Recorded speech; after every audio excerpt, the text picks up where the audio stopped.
আসসালামু আলাইকুম। প্রিয় ভাইরা কেমন আছেন? আশা করি সকলে ভালো আছেন এবং সুস্থ আছেন।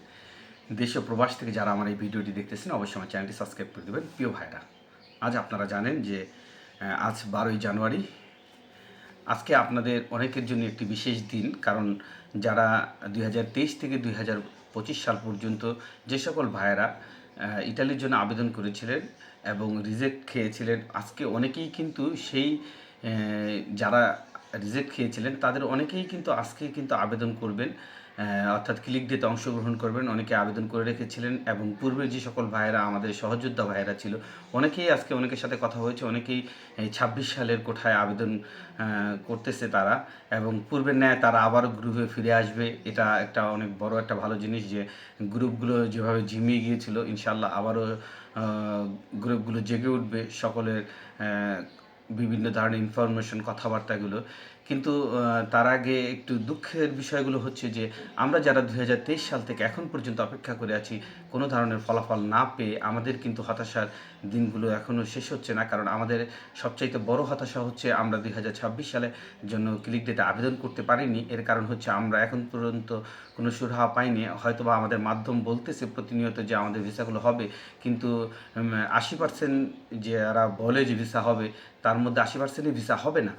এখন আসলে কখন রিজেক্ট আসে, সেই রিজেক্টটা আসার পর এখন যেহেতু ২০২৬ আমরা আবেদন করতে পারিনি, সেহেতু আমাদের আবার ২০২৭-এর আগে আবেদন করার কোনো সুযোগ নেই। সেই ক্ষেত্রে আমাদের অবস্থাটা আপনাদের চাইতেও অনেক শোচনীয়।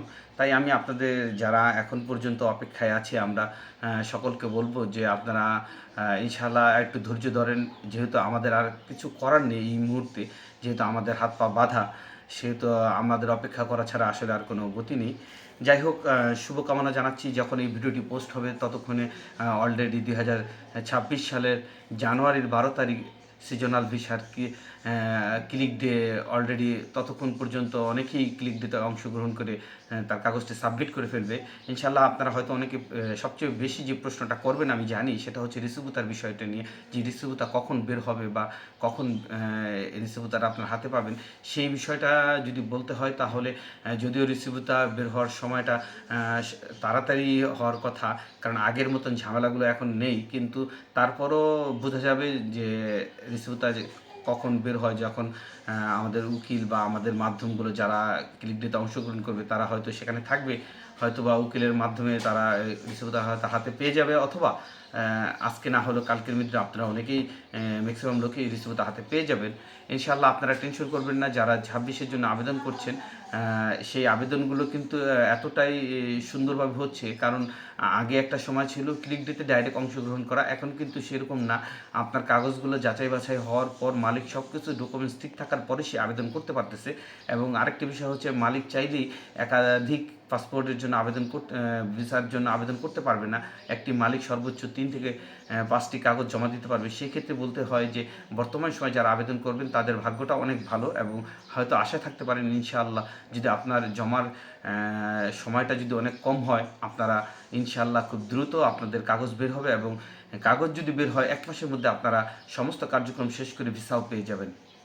যাই হোক, অনেকের ভাগ্য আবারও পুনরায় খুলে যাবে। তবে আমরা যারা এখনও বসে আছি, আসলে আমাদের ভাগ্যটা কবে খুলবে সেটা একমাত্র উপর আল্লাহই জানে, এবং আমাদের এই দুঃখের দিন কবে শেষ হবে সেটা একমাত্র আল্লাহ তাআলাই জানে।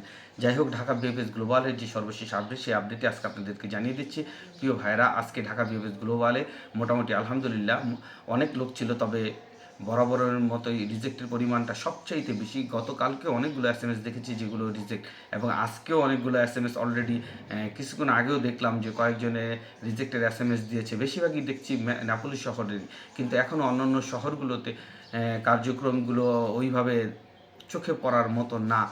বিশেষ করে আমি কিছু লোকের কথা জানি যারা যাদের মাধ্যম তাদেরকে বলে দিয়েছে যে আপনাদের কাগজগুলো হবে না, অথবা তাদেরকে সরাসরি টাকাও দিয়ে দিয়েছে বা কোনো ধরনের ঝামেলাও তাদের শেষ করে দিয়েছে, কিন্তু তাদের কাগজগুলো এখনও রিজেক্ট আসতেছে না। তার অর্থ দাঁড়াচ্ছে যে এখন পর্যন্ত সব শহরের যে কার্যক্রমগুলো ওইভাবে চোখে পড়ার মতো না, এবং ওইভাবে কার্যক্রমগুলো হচ্ছে না। তবে এখন সবচেয়ে বেশি কার্যক্রম যেটা হচ্ছে সেটা হচ্ছে নাপোলি শহরের কাজটা বেশি হচ্ছে। যদিও নাপোলি শহরের প্রচুর পরিমাণে কাজ বাকি থাকার কারণে হয়তো বা বেশি নাপোলি শহরের চোখে পড়ছে, তবে অন্যান্য শহরগুলোরও হচ্ছে, তবে তুলনামূলক কম, এবং রিজেক্টের পরিমাণটা মোটামুটি আছে। প্রিয় ভাইরা, আজকেও মোটামুটি প্রায় আমার জানা মতে প্রায় 7 থেকে 10 জন বা আরও কিছু বেশি হবে পর্যায়ক্রমে এর মতন কিছু পাসপোর্ট আজকে জমা হয়েছে। তার মধ্যে আপনাদের অনেকে প্রশ্ন করেন যে নাপোলির পাসপোর্ট কি জমা হয়নি। প্রিয় ভাইয়েরা, নাপোলির পাসপোর্টও আজকে জমা হয়েছে 2023 সালের, এবং 2024 সালের স্ক্যান কপি কিন্তু এখন অনেক রিজেক্ট আসতেছে, এবং সেই সাথে 2023 সালের সেপ্টেম্বর মাসের রিজেক্টের পরিমাণটা একটু বেশি। তবে অক্টোবর মাসের রিজেক্টের পরিমাণটা আগামী মাসে দেখবেন যে অক্টোবরের অনেক রিজেক্ট আসতেছে। তবে ধারাবাহিকভাবে কিন্তু কম বেশি দিচ্ছে, অর্থাৎ যে শুধু সেপ্টেম্বরে দিচ্ছে বিষয়টা এরকম না। স্ক্যান কপি দিচ্ছে, অর্থাৎ 2024-এর দিচ্ছে, 23-এরও দিচ্ছে।